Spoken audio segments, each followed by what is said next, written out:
이번 강의에서는 마르크스주의 경제학 기초 중에 기초인 착취와 노동가치론이 무엇인가 하는 이 막스주의 경제학의 핵심 개념을 다루는 시간이 되겠습니다. 이 착취와 노동가치론 개념을 설명해 주실 연사분은 제 옆에 앉아 계신 이정구 동지십니다. 이정구 연사님께서는 경상대 사회과학연구원에서 계시고 또 다음 날에 있는 워크숍에서도 경제 위기에 관한 강연을 해주실 연사분이십니다. 그러면 뜨거운 박수로 연사분의 연설을 청해 듣도록 하겠습니다.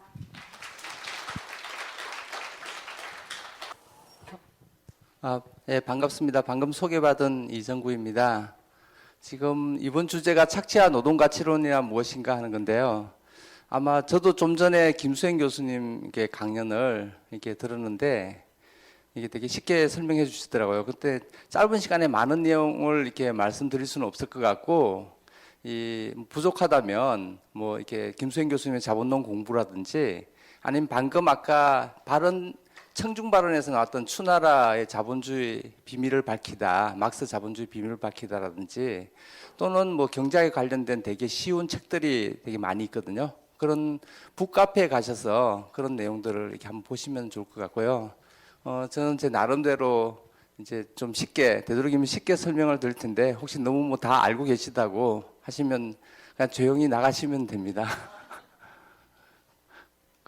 우선 저는 자본주의를 이해하려면 이 착취가 뭐냐, 또는 노동가치론이라고 하는 게 뭐냐, 아니면 자본, 또는 뭐 잉여가치, 뭐 또는 이윤, 이런 등등의 개념들을 먼저 좀 이해하는 게 필요하지 않을까 하는 생각이 듭니다. 우선 노동가치론 하면 사실 뭐 말 그대로 노동이 가치를 창출한다 이 이야기거든요. 근데 좀 전에 뭐 김수행 교수님 그 강연 때도 나왔지만 뭐 경영자도 가치를 창출하지 않느냐, 또는 뭐 기계도 가치를 만들지 않느냐, 이런 내용들이 이제 많이 논쟁거리가 있습니다. 근데 어쨌든 노동가치론을 받아들인다 하는 것을 좀 직감적으로 느낀다면 노동만이 가치를 만든다니까 사상이나 경영주들은 가치를 창출하는데 아무런 역할도 하지 않는다는 것을 함축하고 있습니다. 그러니까 이 말을 경영자들은 되게 듣기가 싫겠죠. 그러니까 이런 주장을 이 경영주들이, 즉 사장들이 돈을 댄 학교에서, 즉 대학교에서 경제학 원론 시간에 이런 걸 절대 가르칠 리가 없습니다. 왜냐하면 자신들의 완전히 그 바탕을 이게 뒤엎는 그런 주장이니까요. 어쨌든 그렇지만 노동가치론을 노동만이 가치를 창출한다고 주장하는 걸로 우선은 이렇게 좀 정의하고 넘어갔으면 좋겠는데, 뒤에 가면 좀 더 자세하게 제가 다루겠습니다. 그런데 여기에 대해서 아까도 이렇게 이야기했지만 뭐 기계도 자본도 가치를 창출하지 않느냐. 물론 기계가 자본의 일부라고 생각한다면 어쨌든 자본이 투입된 것과 투입되지 않은 것이 가치 창출된 어떤 상품의 가치가 틀리지 않느냐, 이런 이야기가 나올 수 있다는 겁니다. 또는 경영자의 아이디어도 또는 경영 수완도 가치를 창출하지 않느냐. 제가 볼 때 이건 뭐냐면 기계라고 하는 것은 사실상 죽은 노동, 과거의 노동이 축적된 것이고, 그 과거의 노동이 축적된 것이 새로운 어떤 이렇게 상품을 만드는데 이전될 뿐이지 더 많은 가치를 만들어내지는 않는다고 생각을 합니다. 이 부분에 대해서도 제가 좀 이따가 하나의 모형을 가지고 좀 자세히 설명을 드리도록 하겠습니다. 그 다음에 두 번째 문제는 경영자의 아이디어 또는 경영수완, 이런 문제는 과연 노동이 무엇인가 하는 문제를 좀 생각하게 합니다. 예를 들면 아까도 뭐 이렇게 김수행 교수님 말씀하셨지만 이 감독하는 것, 또는 뭐 경영자들은 아침 새벽 조찬 모임이라고 6시에 나와가지고 아침 먹고 낮에 골프 치고 이런 게 다 경영수완의 일부로 포함될 텐데, 그것도 다 뭐냐면 계산 시간당 뭐 몇백만 원씩 돈을 버는 거거든요. 그렇게 번다고, 그렇게 하는 것이 돈을 버는 거라고 이야기를 한다는 겁니다. 근데 과연 그런 노동이, 그런 어떤 일들을 하는 것을 노동이라고 할 수 있느냐? 제가 볼 때는 그렇지는 않거든요. 그래서 이 노동의 범주가 뭐냐 하는 문제를, 이런 어떤 논의에서는 노동의 범주를 어디까지로 정의할 것이고, 또 노동이라 할지라도 집에서 라면 끓여 먹는 것도 노동이긴 하지만 그것은 뭐냐면 가치를 만들어내긴 하지만 실제로 뭐냐면은 그건 상품이 되지는 않거든요. 자기가 그냥 이렇게 먹고 사는 것이니까요. 하지만 어쨌든 생산적인 일을 한다는 겁니다. 하지만 식당에서 라면 하나 시킬 때 그 라면을 끓이는 사람은 상품을 이렇게 판매하는 것이고, 그건 뭐냐면은 이 가치를 창출하는 걸로 소위 GDP에 잡히는 겁니다. 집에서 라면 끓여 먹는 건 GDP에 잡히지도 않거든요. 그러니까 이런 문제들은 노동의 범주가 사실상 자본주의에서는 식당에서 라면 끓여주는 것 이런 정도로만 생각한다는 거죠. 가사노동이든 또는 자신이 하는 이런 많은 이렇게 가치 있는 일들 이런 것들을 노동으로 여기지 않는다는 거죠. 이게 뭐냐면 자본주의에서의 어떤 노동에 대한 정의인데 과연 이러한 정의를 받아들일까 하는 문제도 있고요.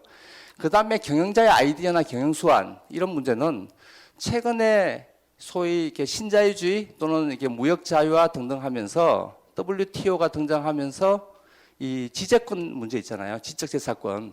과연 지적재산권 문제를 얼마만큼 인정을 해줄 것인가 하는 문제와 또 연결되어 있습니다. 예를 들면 아까 제가 말씀드린 감독노동, 노동자들을 일시키게끔 하는 감독노동은 아무런 가치도 만들지는 않지만 일부 경영자나 또 일부 기술자가 뭔가 새로운 기술이나 새로운 어떤 아이디어를 실제로 생산 과정에 접목시킴으로 해서 생산성을 높인 어떤 그런 케이스들이 있을 수 있는 거잖아요. 과연 그런 노동을 또는 그런 아이디어들을 얼마만큼 인정해 줄까? 예를 들면 발명이나 발견 등등을요. 그래서 이렇게 우리나라에도 있지만 전 세계적으로 보면은 특허, 실용신안 이런 등등이 다 이와 관련된 문제거든요. 그런데 이 문제들을 얼마만큼 그 사람, 발명이나 발명한 사람들에게 가치를 인정해 주고 보상을 해줄 것인가 하는 문제가 있는데 제가 볼 때 오늘날 자본주의에서 너무나 많은 보상을 해주거나 아니면 그 발명이나 발명한 사람들의 가치, 즉 뭐냐면 이 노력들을 대기업들이 다 빼앗아 가서는 헐값에 그냥 이렇게 헐값만 쳐주고는 다 빼앗아가고 하는 이런 게 많은 것 같습니다. 하지만 실제로는 뭐냐면 이런 지적재산권을 이렇게 인정할 땐 너무 과도하게 인정을 하는 것 아닌가 하는 생각이 들거든요. 그런데 만약 이렇게 한번 생각해 보죠. 이 연필 같은 걸, 이 동그란 연필을 만들었을 때 책상에서 잘 굴러다니고 떨어지니까 육각형이나 팔각형 연필을 만들면 잘 안 굴러가거든요. 이것도 뭐냐 발명이고 실용신안으로 특허를 내고 이렇게 합니다. 그런데 이게 과연 얼마만큼의 그 사람의 아이디어이고 또 얼마만큼이 사회 발전의 어떤 결과로 나타난 어떤 이 요소들이 있는지를 따지고 볼 때 그렇게 쉽지만은 않거든요.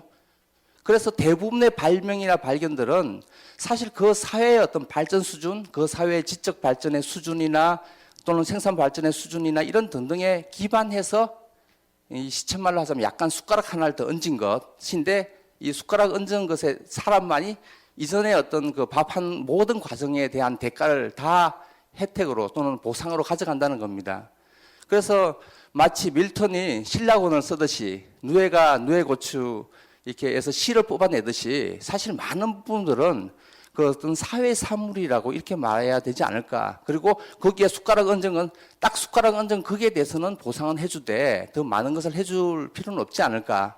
물론 이것도 뭐냐면 사회적으로 논의하고 나서 결정할 바가 아닐까 하는 생각이 듭니다. 어쨌든 제가 볼 때 이런 노동 가치론과 관련돼서는 이런 논의들이 같이 논쟁이거나 토론될 필요가 있다고 생각을 합니다. 그 다음에 이제 노동 가치론에 대해서 말씀드리겠는데요. 이러한 노동 가치론은 사실상 근대적 사상입니다.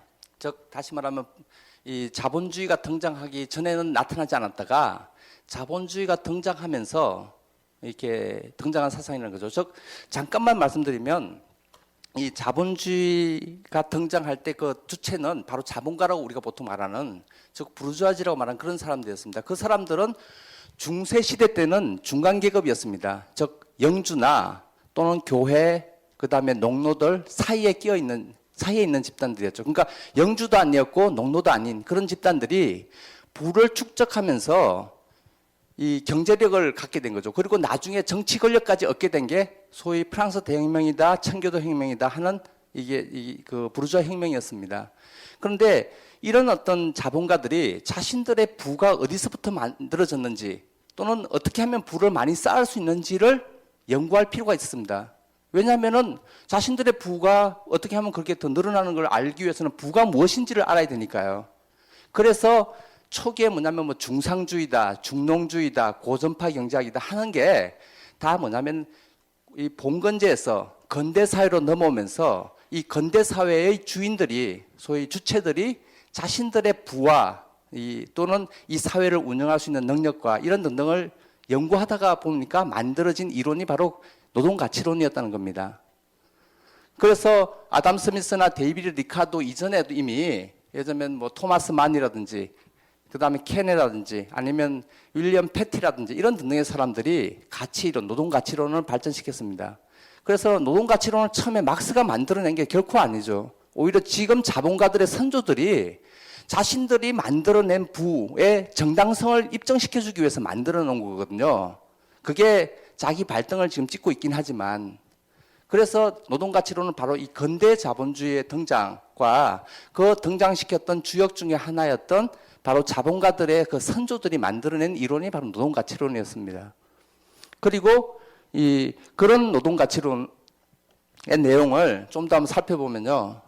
예를 들면 아담 스미스부터 먼저 한번 이야기를 해보죠. 아담 스미스는 이제 어떤 고용주가 지주에게 토지를 임대해서 임대료를 500원, 그러니까 50을 주고 그 다음에 자본을, 기계를 50을 드리고 노동자 고용에 50을 들여서 생산한 것을 200에 판매했다고 한번 생각을 해봅시다. 근데 아담 스미스는 이제 그렇게 보고 이렇게 생각했죠. 자본 50 드리고 그 다음에 이런 자본 50, 다시 말하면 기계 50 드린 것을 빼면, 왜냐하면 처음에 자기는 이 150을 가지고 자본 50을 사고 그 다음에 지주한테 50을 주고 그 다음에 노동자한테 50을 들여가지고 생산을 해서 만들어낸 것을 200에 팔았다는 거죠. 근데 처음에 50, 자기가 가져온 50을 빼고 나면 150이 남는데, 이걸 뭐냐면은 나는 50 드린 것에 대한 대가로 50을 이윤이라고 하고 가져가고, 지주들은 50을 지대라고 가져가고, 노동자들은 임금으로 50을 가져간다. 이렇게 생각했다는 겁니다. 소위 이게 뭐 삼위일체론 뭐 등등 이렇게 이야기를 하는 건데요. 이렇게 이야기하니까 정말로 그럴듯하게 보이는 거죠. 아담 스미스는 하여튼 이렇게 생각을 했다는 겁니다. 자, 그러면 한 번 더 넘어가면요. 즉, 이 아담 스미스는 자본가가 150이라고 하는 것을 먼저 드리고는 돈을 넣는 거죠. 그러니까 이걸 보통 투하노동이라고 합니다. 즉, 이 150이라고 하는 가치 또는 이 150의 가치를 그냥 그 노동 시간으로 환산하면 뭐 몇 시간의 노동이라고 할 수도 있고 그냥 일반으로 노동이라고 치면 이 150의 노동을 투여해서 만들어진 상품을 시장에다가 내다 파니까 200원만큼을 얻었다는 거죠. 즉 200원을 얻었다는 말은 뭐냐면은 시장에서 200원 어치의 상품을 살 수 있는 힘을 가졌다는 겁니다. 그러니까 200에 대한 지배를 할 수 있다. 200의 가치를 지닌 것을 지배할 수 있다라고 보는 거죠. 그걸 보통 지배 노동이라고 이야기를 하거든요. 그러니까 이 자본가는 150을 투여해서 만들고 한 다음에 시장에 내다 팔았더니만 200이 생겼다는 거죠. 그러니까 여기서 이제 50이 남는 건데, 아까도 말씀드렸다시피 아담 스미스는 그 50은 지주가 50 가져가고 노동자들이 임금으로 50을 가져가듯이 나도 자본가로서 50을, 즉 자본인 기계를 댄 대가로 50을 가져간다라고 이야기를 했다는 겁니다. 자, 이때 처음에 그런 뭐냐면 생산된 가치가, 즉 이 200이라고 하는 생산된 가치가 200 중에서 50 들이댄 자본, 기계를 뺀 나머지가 이제 새롭게 생겨난 가치죠. 왜냐하면 지주는 토지를 대가지고, 노동자는 노동을 대고, 자본가는 자본을 댔는데, 자본을 댄 것은 뭐냐면 다 소위 이렇게 들인 비용을 제하고 나면 토지는 그대로 있으니까 놔두고 하면, 즉 뭐냐면 지주는 지대를 댄 대가로, 그러니까 땅을 댄 대가로 지대인 50을 가져가고, 그런 것처럼 이 자본가는 새롭게 생산된 150이라고 하는 가치를 이윤, 임금, 지대로 이렇게 분해된다고 생각을 했습니다. 자, 이렇게 한 것을 보통 이렇게 분해된다고 생각했는데, 이게 아담 스미스가 처음에 생각했던 바였습니다. 그런데 아담 스미스가 후기로 오면서 뭐냐면 이 생각을 버리고 어떻게 이야기하냐면은, 자, 이윤, 임금, 지대가 합쳐져서 가격을 구성한다고 이렇게 이야기를 했습니다. 자, 전자는 뭐냐면은 어떤 물건이 만들어진 게, 그러니까 이 두 가지 이야기는 완전히 다른 이야기인데요. 전자 이야기는 어떤 물건이 만들어서 판매되고 나면 그 만들어진 가치가 임금으로, 이윤으로, 지대로 나뉘어진다고 이야기를 했던 거고요. 그렇지만 지대로 나눠지고 등등 이윤으로 나눠지지만 그 이윤이나 지대가 어디서부터 나오느냐 하는 문제는 또 다른 이야기인 거고, 아직 그 이야기는 하진 않았다는 겁니다. 한데 두 번째로는 뭐냐면은 이윤, 임금, 지대가 합쳐져서, 즉 이 50의 지대, 그 다음에 이윤 50, 그 다음에 임금 50이, 그 다음에 또 자본가가 기계로 들인 자본 50 이렇게 합쳐서 200을 만들었다 하는 이야기는 사실상 가치를 이렇게 구성했다는 이야기입니다. 그래서 후자를 보통 구성론이라고 이야기하고 전자는 분해론이라고 보통 그렇게 이야기하거든요. 근데 전자는 뭐냐면은 실제로 이윤이 50이 어디서 나오는지를 설명할 수는 없지만 어쨌든 나온 결과를 가지고 자본가들이 이 된 이윤에, 그러니까 자본에 대한 대가로 50을 가져간다는 이야기를 했던 것이고, 후자는 당연하게도 뭐냐면 이윤도 하나의 생산 수단, 다시 말하면 200이라고 하는 가치의 일부로서 이미 이윤이 전제되어 있다는 겁니다. 그래서 전자 이야기와 후자 이야기가 완전히 다른 이야기인 거고, 후자 이야기에 가면 이미 뭐냐면 이윤은 이미 가치에 다 전제되어 있기 때문에 마치 이건 뭐냐면 동어반복과 같은 그런 이야기가 되어버린다는 겁니다. 그래서 이 아담 스미스가 전자의 이야기를 하다가 이 이윤이 어디서부터 나오는지를 설명을 못 하다 보니까 그냥 이윤은 뭐냐면 처음부터 이미 200이라는 가치의 일부로 이미 들어가게 됐어. 이렇게 이야기를 했다는 거죠. 그러니까 엄청난 비약이 이제 있게 되고 논리적 모순들이, 혼란들이 있게 되는 거죠. 그런데 그 뒤에 리카도는 좀 더 나가는데 어찌 보면 아담 스미스보다 리카도는 좀 더 명민한 사람이라고 제가 볼 때는 볼 수 있는데요. 아담 스미스가 이런 문제, 즉 다시 말하면 임금, 이윤, 지대 이 문제를 설명을 못해서 나중에 사실상은 후자의 이 문제로 이렇게 살짝 이렇게 이야기를 돌려서 이 새로운 가치라는 건 사실상 존재하지 않았고 이미 이윤이라는 가치가 생산 요소로 들어갔다라고 이야기를 해버리니까 이윤을 설명할 필요가 전혀 없게 되는 거잖아요. 그러다 보니까 이 전자 처음에 아담 스미스가 초기 이야기했던 거하고 틀려지게 되는데 이런 문제를 리카도는 알고서는 여기에 괜히 끼어들었다가는 뭐 잘 못하겠다고 생각해서 이 문제를 관심을 기울이지는 않았습니다. 즉 가치의 실체나 가치의 크기에 대해서는 관심을 기울이지는 않고 A라는 상품과 B라는 상품이 어떻게 교환될까? 즉 뭐냐면 교환의 비율의 문제에 대해서만 관심을 기울였습니다. 그래서 리카도의 경제학은 이 주로 교환의 비율이라고 한다면 어느 한쪽의 가치가 더 높고 낮은 것이 어떻게 그렇게 나타나는가 뭐 등등 이런 것뿐만 아니라 이 이윤, 임금, 지대가 어떻게 나뉘어지는가. 아까도 제가 예로 들었던 건 50대 50대 50이니까 1대 1대 1로 나눠지잖아요. 그게 만약에 2대 1대 1로 나눠지는 건 어떨까. 뭐 이런 등등을 이야기했다는 거죠. 그건 다시 말하면 분배의 문제거든요. 아담 스미스가 처음에 생산된 가치가 이윤, 임금, 지대로 어떻게 분해되는가. 이건 분배의 문제라는 거예요. 그 분배의 문제로 관심을 기울이기 때문에 보통 리카도 경제학은 그 분배의 경제학이라고 보통 그렇게 이야기를 많이 하거든요. 근데 리카도는 사실상 가치의 실체가 어디서 뭐고 가치 크기는 어떻게 결정되는지에 대해서 이게 아담 스미스가 빠졌던 이런 함정에 빠지지 않기 위해서 이 문제를 살짝 그러니까 돌아갔다는 겁니다. 결국 가치들이 어떻게 분배되는지에 대해서 관심을 기울였다는 거죠. 근데 막스는 사실상 이 문제를 노동하고 노동력을 구분함으로써 이렇게 해결을 했는데 사실 어떤 노동자가 8시간 노동을 하는데 옷, 음식, 주거 등등을 모두 생산해 보니까 4만 들었다고 생각해 봅시다. 즉 뭐냐면 이 노동자는 다음날 하루 8시간 노동을 하기 위해서는 그 전날 4만 원치의 물건을 사서 입고 먹고 마시고 해야 된다는 겁니다. 이걸 계산하기가 쉽지 않을 수도 있는데 예를 들면 1년 동안 노동자가 옷을 뭐 4벌 입고 1년 동안에 그 노동자가 주거하는데 임대료로 한 500만 원을 하고 1년 동안 그 사람이 쌀을 몇 포대 그다음에 뭐 반찬을 얼마 이런 걸 1년 동안 다 계산해서 딱 365로 나누면 하루치가 들어갔잖아요. 바로 이렇게 계산해 보면 나오거든요. 그래서 소위 임금제라고 임금을 구성하는 재화라고 이렇게 보통 말하는데 이런 것들을 드리는데 4만 원의 노동력이 든 거예요. 그리고는 8시간 일을 했다. 라고 할 때, 즉 뭐냐면 이때 이 4만 원을 보통 우리가 노동력 가치 또는 노동력 비용 뭐 이래서 임금이라고 이렇게 부른다는 겁니다. 그런데 임금을 구성하는 데는 먹고 마시고 입고 자고 하는 것 말고도 그래도 뭐 일주일에 한 번이나 한 달에 한 번씩은 영화도 봐야 되고 뭐 이렇게 연극도 봐야 되고 하는 이런 도덕적인 어떤 비용까지 다 포함돼야 되겠죠.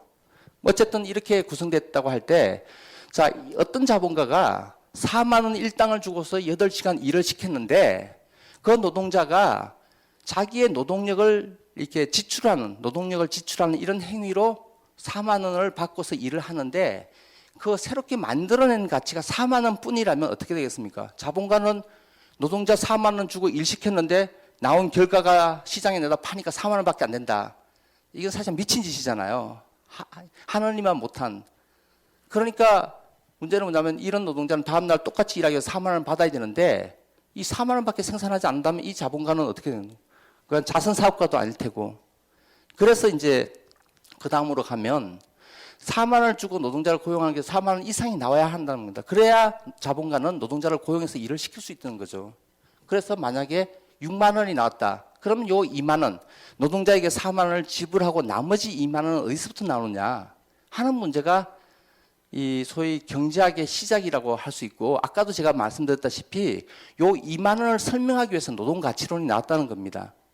그리고 그 2만 원은 바로 노동에서부터 나온다. 윌리엄 패티는 이 가치, 다시 말하면 부라고 말하는 것의 아버지는 자연이고 그 어머니는 노동이다. 즉 자연도 부를 만들어내고 노동도 부를 만들어낸다고 이렇게 이야기를 했거든요. 바로 그 노동이 나온다는 겁니다. 근데 이 스미스는 뭐냐면 자본가의 이윤이 바로 2만 원. 아까 지대나 지주 부분을 빼고 이야기하면 사실 뭐냐면 6만 원 나오는 것에서 4만 원은 노동자들이 일을 했기 때문에 가져가는 4만 원 임금이고 나머지 2만 원은 자본가가 4만 원 처음에 대고 이거 투자를 했기 때문에 나오는 이윤이 2만 원이다. 이렇게 이야기를 했다는 겁니다. 그게 바로 스미스는 자본가의 이윤이라고 했지만 사실상 막스는 노동자가 노동을 한 결과 6만 원의 가치를 만들어냈지만 그가 노동력 대가로 받은 돈, 다시 말하면 임금은 바로 4만 원이고 그 차액이 바로 2만 원이고 이것을 막스는 잉여가치라고 불렀다는 겁니다. 그리고 그것을 자본가가 노동자에게 지불하지 않고 가져간다는 거죠. 이걸 착취라고 이렇게 표현을 했던 겁니다. 보통 착취라고 하면 뭐 이렇게 분명히 뭔가 빼앗아간다 이런 느낌이 확 들잖아요. 실제로 드는 게 아니라 실제 그런 의미니까. 그런데 우리가 보통 생각하는 강탈이나 약탈 뭐 또는 삥땅 뭐 이런 개념하고는 다른 의미입니다. 자, 예를 들면 약탈이나 이런 등등은 한쪽이 그러니까 한쪽이 얻어가면 나머지 한쪽은 얻어간 만큼 손해를 입는 거거든요. 그래서 사회 전체를 합치면 이 제로섬 게임과 같은 겁니다. 그래서 아까도 이렇게 혹시 저도 이렇게 김수행 교수님 이야기를 들어서 이제 다시 이야기를 하면 이 소위 거래 있잖아요. 교역, 뭐 장거리 교역이든 원격지 교역이든 무역이든 이런 등등 물건을 사고 파고 하는 행위, 소위 유통이나 상업 행위에서는 새로운 가치가 만들어지지는 않습니다. 즉 누군가가 똑같은 가격으로 팔았다면 손해보는 게 없을 테고 누군가가 좀 더 비싸게 팔았다면 그만큼 손해보는 사람이 있고 누군가가 이득을 보는 사람이 있는 거잖아요. 물론 이렇게 되면 이 부자가 생겨나는 이유는 설명할 수는 있겠지만 사회가 20년 전, 30년 전에 비해서 지금 그 20년, 30년 전에 그 사회가 가졌던 부에 비해서 지금 부가 많이 늘었던 것을 설명을 못 합니다. 우리나라도 1950년대에 비해서 지금은 한 2,000배 가까이가 부가 늘었거든요. 이 2,000배 가까이 늘은 건 교역으로는 설명을 못 한다는 거죠. 왜냐하면은 뭔가 이렇게 새로운 가치가 만들어져야 되는 건데 그 새로운 가치가 어디서 나오느냐. 무역이나 교역, 상업행위, 유통 이런 데서 나오지는 않는다는 겁니다. 결국은 새로운 가치가 어디서부터 나와야 되는데 그게 막스는 바로 이 노동에서부터 나오고 이 노동을 자본가들은 착취를 하는 것이고 이 착취를 하는 것은 마치 이 잉여가치를 착취하는 것이고 이것은 뭐냐면 이것이 바로 이렇게 이 부의 원천이라고 이렇게 이야기했던 겁니다. 제가 볼 때는 이런 잉여가치가 없다면 사실상 문명도 기술 발전도 축적도 사실 이런 것은 존재하지 않았을 거라고 생각을 합니다. 그 때문에 특정 집단이 뭐 예를 들면 사회에서 생겨난 잉여 가치를 완전히 장악해 가고 그러면서 계급이 등장하고 그래서 잉여 가치를 빼앗아가는 계급과 빼앗기는 계급이 생겨나게 되고 그렇게 되면서 뭐냐면 계급 사회가 지금까지 오게 된 거거든요. 그 때문에 이러한 착취는 자본주의에만 있는 게 아니라 자본주의 이전 사회도 있었고 계급이 생겨날 때부터 존재했다고 생각을 합니다. 만약에 어떤 사람이 아까 제가 예로 들었던 그 노동자가 열심히 일을 하지만 4만 원밖에 생산을 할 수 없다면, 즉 자기가 먹고 살기 위해서도 4만 원 필요한데 4만 원밖에 생산할 수 없다면 이런 사람을 데려다가 일을 시킬 수가 없는 거거든요. 심지어는 이런 사람을 데려다가 노예로 삼을 수도 없어요. 노예로 유지하기 위해서라도 4만 원이 들잖아요. 즉 뭐냐면 노예로 삼기 위해서는 강압적으로 해서 6만 원만큼을 생산해야 4만 원만큼 음식을 주고 일을 시키고 2만 원을 이게 자기가 가져갈 수 있는데, 그렇기 때문에 아주 원시적인 상태에서 만약에 이 노예로 삼을 수 없는 상황에서 이렇게 부족과 부족이 맞닥뜨렸을 때는 뭐 피해가거나 아니면 대부분 다 죽이곤 했거든요.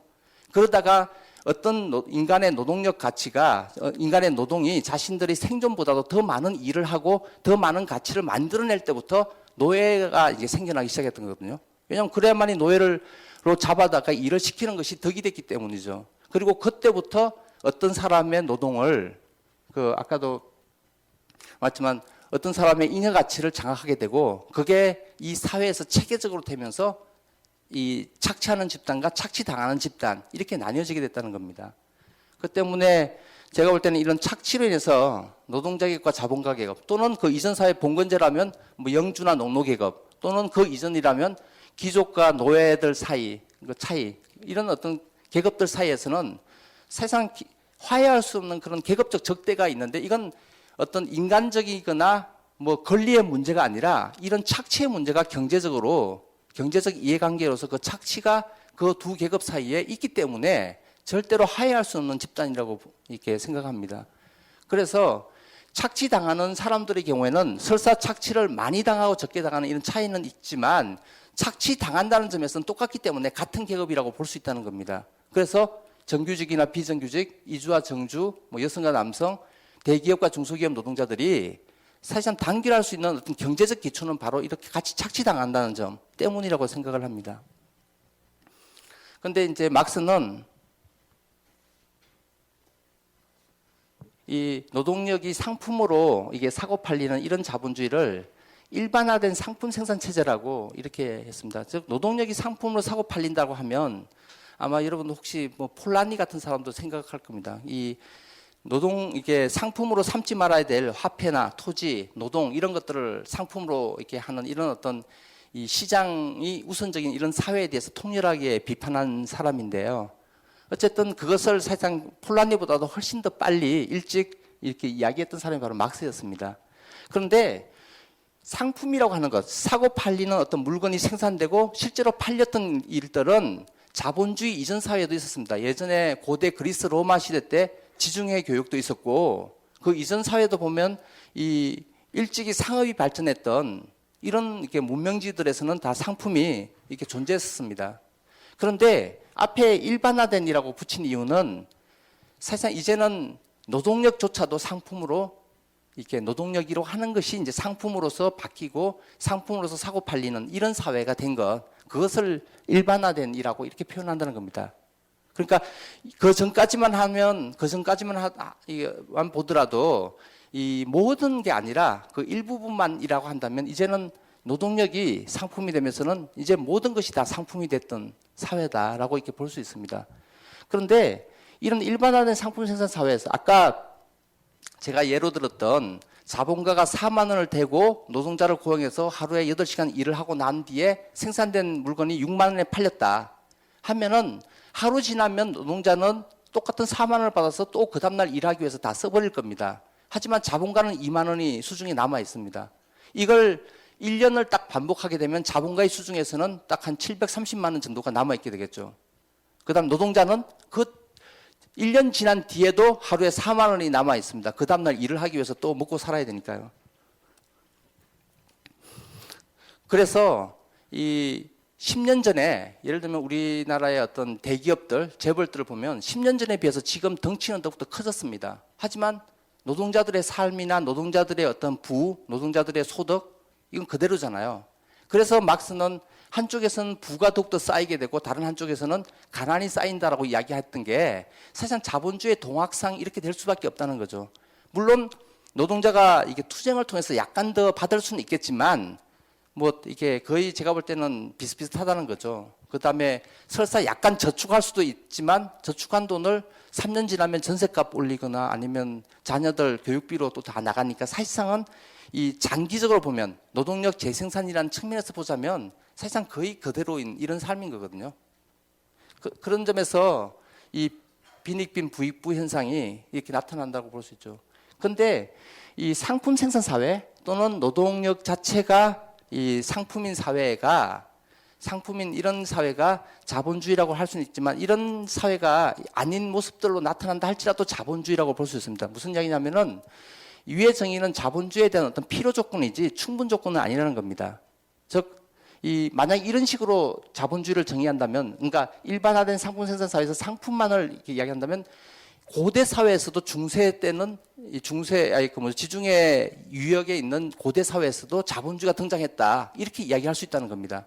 실제로 어떤 역사학자들은 그렇게도 이야기를 하거든요. 그러니까 갑자기 자본주의가 예전에 있었다가 중세 때는 없어졌다가 다시 생겨났다가 뭐 이렇게 되기도 하고 또 다른 한편으로는 이 사적 소유 뭐 이런 등등을 이렇게 자본주의와 동일시한다면 사적 소유가 존재하지 않았던 뭐 1930년대 나치 시절 때 독일이라든지 뭐 또는 이렇게 나중에 말씀드리겠지만 또는 다른 이 워크숍에서도 이렇게 들으실 수 있겠지만 소련과 같은 그런 사회, 옛 소련과 같은 그런 사회도 사적 소유는 존재하지 않았을지라도 이 국가 자본주의라고 말할 수 있는 이런 체제였었거든요. 즉 뭐냐면 노동자들이 해방되지 않고 사회주의가 아닌 그런 사회였다는 거죠.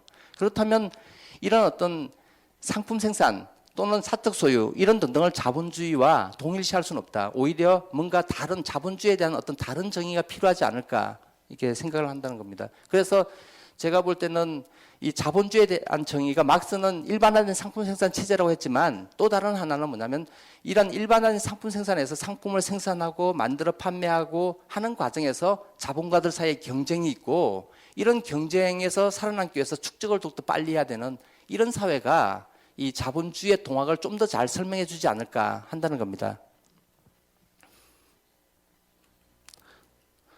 근데 아까 제가 어떤 자본가가 노동자를 4만 원에 고용해 가지고 일을 시키면 물론 그 노동자와 자본가 사이에 이 고용 계약서도 쓰고 하면 훨씬 더 이렇게 공정한 거래처럼 보이잖아요. 그 때문에 불법 하도급이라든지 부당 노동행위, 열정페이 이런 게 없는 것처럼 보인다는 거예요. 하지만 이러한 공정한 거래처럼 보이더라도 아까 말했던 2만 원이라고 하는 잉여 가치가 생겨나고 그 잉여 가치를 가져가는 것이 바로 자본주의라는 거죠. 그 때문에 아까 제가 약탈이라고 하는 건 겉으로 너무나 드러나는 행위지만 착취는 잘 드러나지는 않습니다. 마치 공정한 거래인 것처럼 내가 노동력 제공하고 그러니까 오늘 하루 노동한다는 대가로 4만 원을 받는다. 이런 식으로 서로 이렇게 손해가 없는 그런 거래처럼 보이는 이런 일들을 그러니까 이런 거래가 이루어진다는 겁니다. 하지만 그런 거래, 공정한 것처럼 보이는 거래 같지만 사실상 잉여가치를 가져가는, 착취해가는 이런 체제라는 거죠. 그 때문에 이건 아까 제가 말씀드렸기 때문에 넘어가기로 하고요. 그 때문에 이러한 착취가 이루어지는 점에서는 계급사회라고 할 수 있지만 자본주의에서의 어떤 착취는 이전 사회의 착취와는 두 가지 점에서 구별이 됩니다.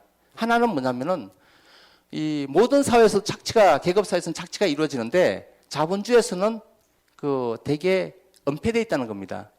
이 노예들은 착취가 너무나 분명하잖아요. 그 다음에 봉건제 시대 때도 보통 노동지대 또는 생산물지대, 화폐지대 형태로 딱 자신이 얼마만큼 빼앗긴다는 거 하는 걸 알 수 있습니다.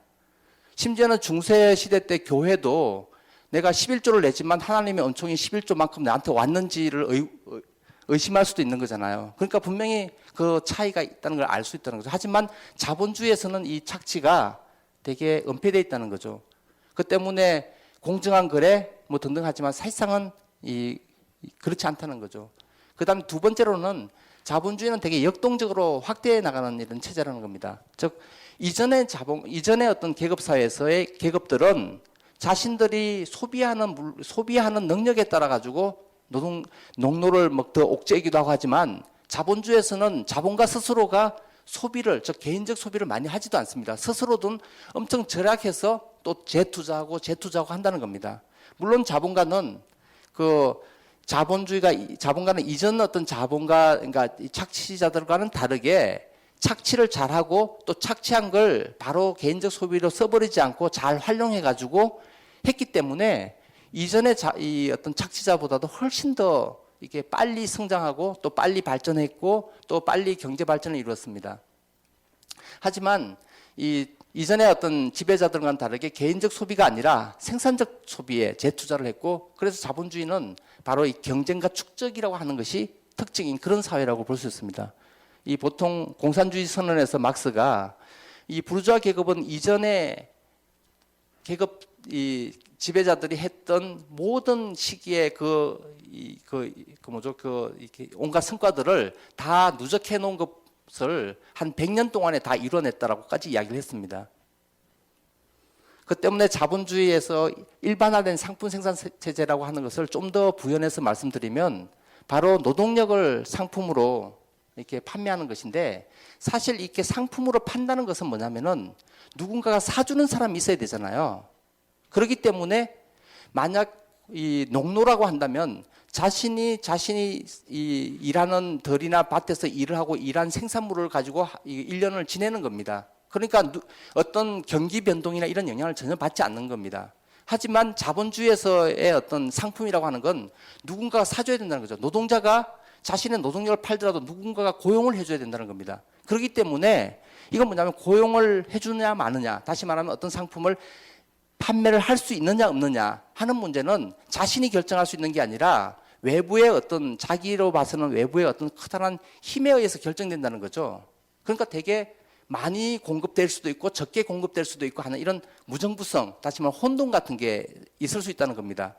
그리고 이런 혼돈에서 뭔가 조금이라도 싸게 팔아야 많이 팔릴 수 있기 때문에 좀 더 싸게, 좀 더 많이 생산하기 위해서는 이 상품을 만드는 공장에서는 이 자본가들이 엄청나게 옥죄는다는 거죠.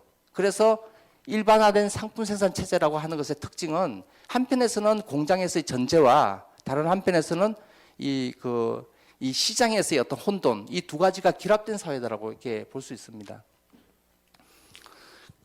그래서 이제 노동 가치론을 또 다시 이야기하면요. 아까는 제가 노동만이 가치를 창출한다고 지적했는데, 하지만 자연도 가치를 만들어냅니다. 예를 들면 산에 가면 뭐 이렇게 산딸기, 머루 뭐 이런 등등도 어쨌든 가치는 있는 거잖아요. 먹으면 이게 맛있고 하니까. 그런데 그 때문에 뭐냐면 만들어내는 게 사용 가치라고 이렇게 볼 수 있습니다. 하지만 사용 가치가 아니라 상품과 상품이 교환될 때, 그 두 상품 사이에 교환될 때 어떤 뭔가 공통의 것이 있다는 거죠. 그 공통의 것은 뭐냐면 교환의 이면에 있으면서 이 교환이 이루어지도록 하는 기초가 되는 것. 그것이 바로 교환 가치거든요. 그리고 그 교환 가치의 원천은 가치라고 할 수 있고, 이 원천은 바로 인간의 노동입니다. 즉 인간의 노동이 들어갔던 거고, 이 인간의 노동이 바로 노동 가치론의 주된 내용이라는 겁니다. 그래서 이 소위 말해서 어떤 사용 가치를 만든다라고 할 때 노동 가치론이 쓰인다라고 할 수는 없습니다. 그건 뭐냐면 자연도, 노동이 아닌 자연도 가치를 만들어내기 때문에요. 하지만 이 인간 노동의 산물로서 이 상품들이 사고 팔리고 할 때는 바로 그 노동 가치설이 적용이 된다는 겁니다. 그 때문에 상품의 가치는 그 상품을 만드는 데 투입된 인간 노동, 즉 사회적으로 필요한 노동 시간에 의해서 결정된다라고 하는 것이 바로 노동 가치설의 핵심적 내용이라는 겁니다. 그 때문에 지금 시간이 없으니까 화폐는 넘어가기로 하고요. 근데 이런 어떤 가치, 예를 들면 4시간 들여서 만든 어떤 상품이라 할지라도 이 상품의 가치가 만약에 4라고 한다면 실제는 시장에서는 6으로 팔릴 수도 있고 또는 3으로 팔릴 수도 있다는 겁니다. 그래서 가치하고 교환 가치는 분명히 다르다고 볼 수 있죠. 그 다음에 두 번째로는 독점 자본이 4만큼의 가치를, 독점 자본이 뭐냐면 6의 가치로 팔릴 수는 있지만 그렇다고 해서 가치가 이만큼 더 불어난 것은 아니라는 겁니다. 독점 자본이 만들어낸 상품을 어쩔 수 없이 사는 소비자들이 이만큼 손해를 보는 거죠. 그리고 그 때문에 잉여가치의 원천은 아니고 이 손해보는 쪽이 있기 마련인 거죠. 그 다음에 경쟁의 압력은 결국 뭐냐면 독점 자본이 있다 할지라도 또 이 독점 자본을 위협하는 어떤 기술 개발이나 뭐 등등이 생겨나면서 이 경쟁의 압력들이 있어서 이 6만큼 팔더라도 나중에 결국은 그 가격이 4만큼, 즉 가치만큼으로 다시금 떨어질 수밖에 없도록 하는 압력들이 경쟁에 의해서 나타난다는 겁니다. 사실 이렇게 자본주의는 이 먼저 시작한 집단들이 독점 이윤 같은 것들을 얻다가 그것이 사라지고 또 경쟁이 활발해지고 또 경쟁이 살아남기 위해서 신기술을 도입하고 또 그러면서 약간의 초과 이득을 얻고 하는 이런 과정들이 계속 반복된 과정이라고 이렇게 볼 수 있습니다. 결국 그렇다면 잉여 가치는 어디서부터 나오느냐? 제가 볼 때는 이런 생산 요소인 자본에서 생겨난다. 그래서 아담 스미스가 이렇게 얘기했습니다. 임금은 노동에 대한 보상이고 지대는 토지에 대한 보상이고 이유는 자본에 대한 보상이다. 즉 하지만 토지나 자본은 이미 원시적 축적에서 이전에 존재했다는 겁니다. 그다음에 이 자본이 그다음에 특히나 뭐냐면 이윤에 대해서는 자본가들은 내가 50이라는 자본을 다른 데다 투자하면 뭐 5만큼 이윤이 생기기 때문에 또는 50이라는 자본을 내가 은행에다 예금을 하면 5만큼 이자가 생기기 때문에 내가 여기에 투자하면 거기에 대한 기회비용을 상실하는 대가로 5만큼을 얻어야 되는 것이 정당한 것 아니냐 이렇게 주장을 한다는 겁니다. 근데 이걸 곰곰이 따지고 보면 사실은 동어반복에 지나지 않거든요. 무슨 말이냐면은 자본이 다른 곳에 투자해서 얻은 수익, 기회비용을 희생한 대가라고 하는데 이건 뭐냐면 순환 논법에 불과하다는 거죠. 즉 다른 데 투자할 때 그 5만큼을 번다는 것은 어디서부터 나오느냐. 또는 은행의 이자로 받는 돈은 이자는 어디서 나오느냐. 이걸 따지고 보면 결국은 뭐냐면 결국은 다시 내가 지금 여기서 투자하면 5만큼 번다는 것을 즉 결론 그러니까 입증해야 될 것을 전제로 삼아서 이게 이야기하는 논법에 지나지 않는다는 겁니다. 사실 이건 뭐냐면 제가 이야기한 게 아니라 이 케인즈의 수제자였던 조한 로빈슨이 이 이렇게 소위 주류 경제학자들과 논쟁에서 주장했던 내용이고 사실 그래서 뭐냐면 주류 경제학의 이 대부였던 그 사람은 이 주장에 대해서 자기는 할 말이 없다고 졌다라고 이야기했던 그런 내용입니다. 사실 뭐냐면 지금 주류 경제학에서 자본이 무엇이냐, 이유는 어디서부터 나오느냐 하는 것에 대해서는 순환논법에 지나지 않는다고 이렇게 이야기를 할 수 있습니다. 근데 우선 왜냐하면 지금 자본주의에서 핵심이 바로 기계나 신기술을 도입하거나 하는 것인데 이것이 가지는 효과가 무엇인가 하는 점이 저는 되게 중요하다고 생각하는데요. 먼저 첫 번째는 맨손으로 하루 8시간 노동해서 만든 가치가 8만 원이고 두 번째는 도구, 기계라고 볼 수 있겠죠. 2만 원 들여가지고 하루 8시간 노동해서 만든 가치는 10만 원이다. 결국은 뭐냐면 기계나 도구는 가치를 이전할 뿐이지 새로운 가치를 만들지 않는다는 겁니다. 자, 그렇게 해서 여기 하나의 모델이라고 한다면 근데 물론 기계를 도입하면 10개까지 만드니까 10만 원만큼 만드니까 또는 이렇게 좀 더 많이 생산되니까 노동 생산성은 높아진다고 볼 수 있죠. 이건 좀 이따가 다시 하는데 두 번째로는 맨손으로 하루 8시간 노동하고 가치가 8만 원인데 8개를 만든다고 이제 개수를 하나 더 넣은 거죠. 모델에서. 그리고 한 개당 가치는 만 원에 팔린다고 보죠. 그럼 밑에는 8시간 노동, 가치는 10만 원, 이때 노동 생산성이 높아져서 12개를 만든다고 보죠. 그러면 한 개당 가치는 0.83만 원에 지나지 않습니다. 그런데 첫 번째는 8개를 만들고 한 개당 만 원이니까 8만 원에 팔리지만 두 번째 방식을 활용하는 자본가는 실제로는 12개를 만들기 때문에 시장에서는 이 한 개당 10만 원씩 이게 팔리거든요. 왜냐하면 이게 일반적인 어떤 이 생산 방식이기 때문에. 그래서 두 번째 생산 방식을 운영하는 자본가는 12개를 만들어서 12만 원에 판다는 겁니다. 그 때문에 시장에서 만 원에 팔리기 때문에 1회 사례에서는 8만 원, 2회 사례에서는 12만 원을 번다는 거죠. 자, 그러면 세 번째로 가죠. 이때 한 가지 가정을 더 추가하면 고용주가 일당 6만 원을 주고 노동자를 고용해서 8개를 생산했다고 할 때 1의 경우에는 6만 원 투자해서 노동자 고용한 결과 2만 원의 수익을 얻었습니다. 소위 잉여 가치를 뺏어간 거죠. 근데 2의 경우에는 8만 원 투자해서 즉 노동자 6만 원 고용하고 2만 원 기계를 사용해서 8만 원 투자해서 12만 원을 벌어들였습니다. 이때 1의 이윤율은 소위 말해서 투자 수익률은 6만 원 투자해서 2만 원이니까 33% 나오고 2의 경우에는 8만 원 투자해서 4만 원이니까 50%가 나옵니다. 그런데 이러다 보니까 뭐냐면 1 방식을 활용하는 자본가가 이 2의 방식으로 전환을 하게 된다는 겁니다. 그래서 모두 다가 이해 방식대로 하게 되면 그래서 8만 원을 투자해서 12개를 만들지만 이 상품 한 개당 가치는 이제는 뭐냐면 처음에는 이게 상품 한 개당 가치가 10,000원이었는데 이제는 생산이 많이 되고 하면서 실제로 상품 한 개당 가치가 0.83만 원밖에 되지 않기 때문에 그렇게 팔린다는 거죠. 그러면 실제로는 12개를 만들지만 10만 원에 팔리게 된다는 거죠. 그렇게 되면 이 고용주는 이윤율을 계산해 보면은 사실상 8만 원을 투자해서 이제는 2만 원밖에 얻지 못한다는 거죠. 근데 처음에는 33%의 이윤율이었는데 기계를 도입한 사람은 50%의 이윤을 얻지만 첫 번째 방식은 두 번째 방식에 비해서 경쟁에서 뒤지기 때문에 첫 번째 방식을 영위하는 자본가는 두 번째 방식을 다 바꾸게 된다는 겁니다. 그러면 모두 다가 두 번째 방식을 이용하게 되면 이렇게 나온다는 거죠.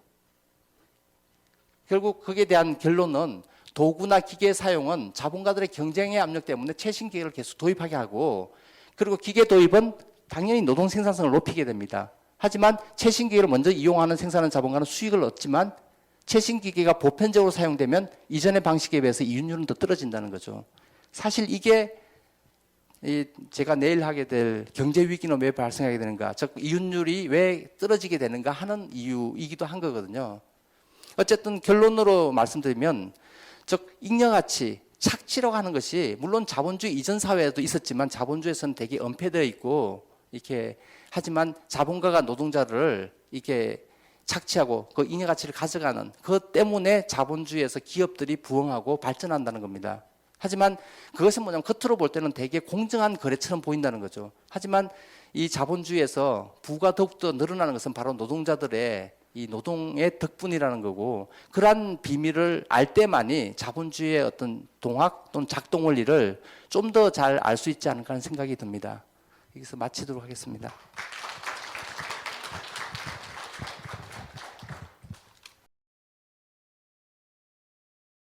연사의 정리 발언을 듣겠습니다. 예, 많은 분들이 질문도 해주시고 또 이렇게 좋은 주장도 해주셨는데요. 우선 답변 드리기 전에 이 노동가치론에 대해서 한마디만 더 말씀을 드리면 이런 말 있잖아요. 모든 법칙에 그러니까 예외 없는 법칙 없다고. 예외들은 있거든요. 노동가치론에. 예를 들면 고야나 뭐 피카소가 그린 그림은 노동가치설에 적용 안 받습니다.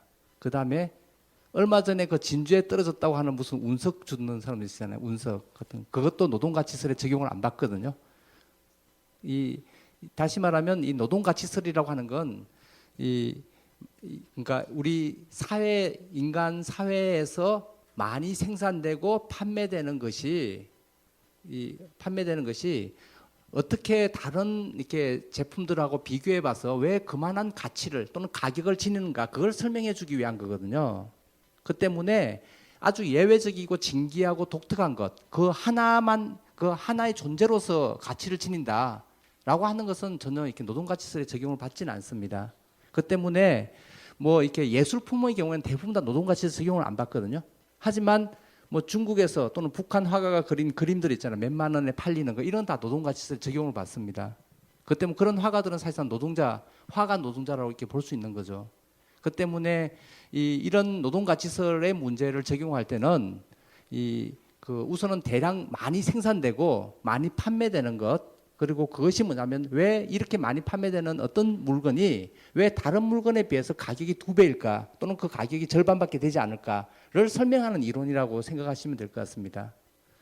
이제 하나씩 질문에 나온 것 답변을 드리면요. 처음에 나오신 분이 그 니짠하고 이게 비클러가 쓴 권력자본 우리나라에도 번역되어 있는데 캐나다 요코 대학교 교수들이거든요.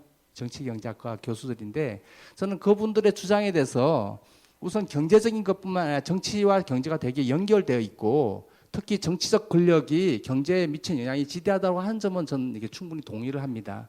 하지만 소위 뭐 이런 말 있잖아요. 그 사회적 자본 뭐 이런 것처럼 권력 자본 이렇게 할 때 너무 이 자본이라는 개념을 너무 이렇게 확장하는 것은 저는 이렇게 반대하는 입장인데요. 물론 이 권력, 정치 권력이 경제에 미치는 영향이 크다는 점을 이 경제적 다시 말하면 이 수치로 계산을 얼마큼 할 수 있을지는 또 모르겠지만 분명히 그런 영향을 미친다는 건 저는 충분히 동의를 하지만 그것이 뭐냐면 자본, 막스가 말한 자본이라는 개념으로 좀 이렇게 포함시켜서 설명하는 것은 반대한다는 입장입니다. 오히려 그것은 뭐냐면 너무 자본이라는 개념을 이렇게 모호하게 만든다고 저는 생각을 하거든요.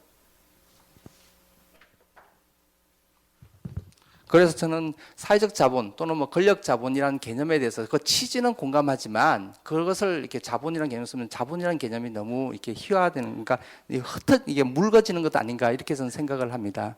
그 다음에 이 착취와 수탈을 말씀하셨는데 전 비정규직의 경우에는 뭐 이렇게 착취뿐만 아니라 수탈도 당한다라고 이렇게 말씀하시는데 뭐 전 그 말도 맞지만 어찌 보면 착취를 더 많이 초착취를 당한다라고 이렇게 볼 수도 있지 않을까.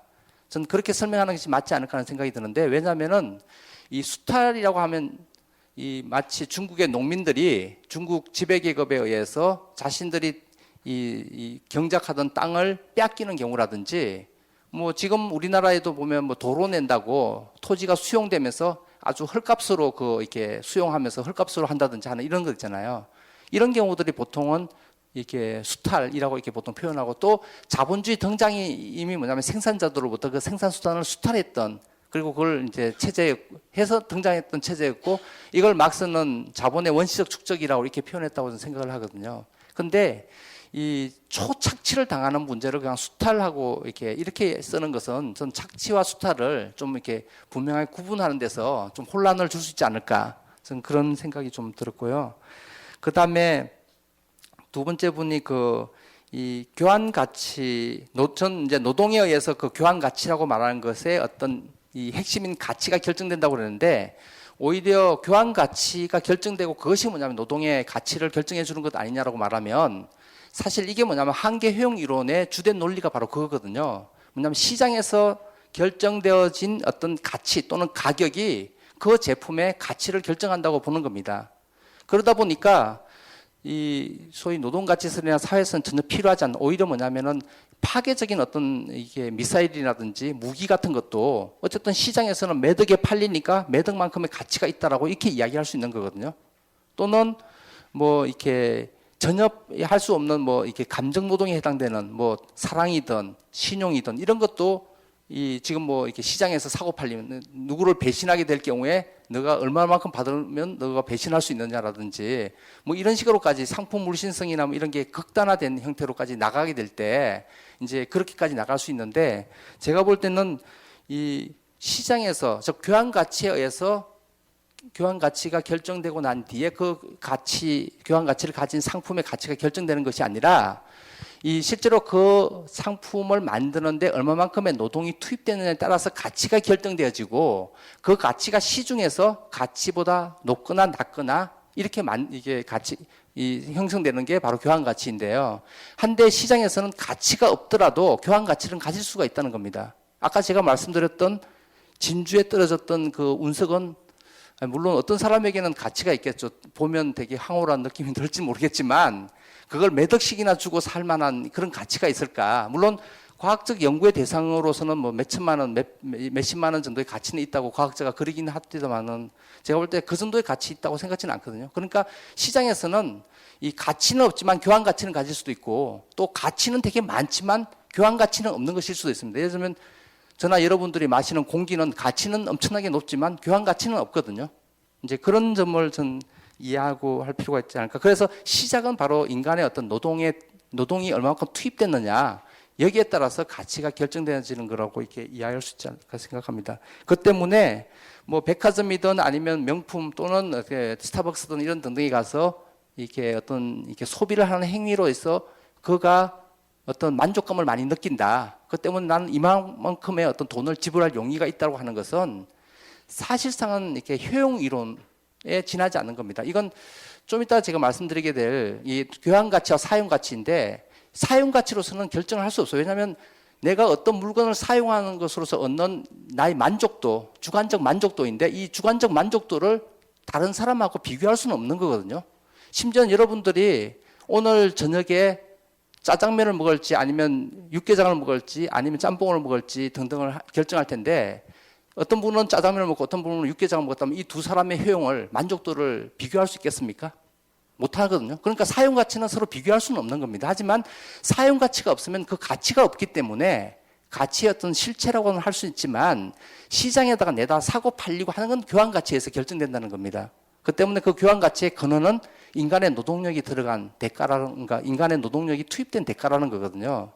그래서 이 자연에서도 뭐냐면 사용 가치는 만들어낼 수 있지만, 그리고 그런 사용 가치를 발견한 사람은 횡재를 얻은 거고, 그 자체는 노동 가치설로 설명을 할 수 없다는 겁니다. 하지만 자연에서 생긴 산딸기를 모아가지고 시장에 내다 팔면 그 자연에 있는 산딸기를 채집해서 시장에 가져오는 이런 행위 자체에서 노동이 들어가기 때문에 그 노동에만큼은 이 시장에서 가치를, 즉 교환 가치를 가지는 건데, 그 가치보다 노동이 들어간 가치보다 좀 더 많은 가격을 형성할 수는 있겠다는 거죠.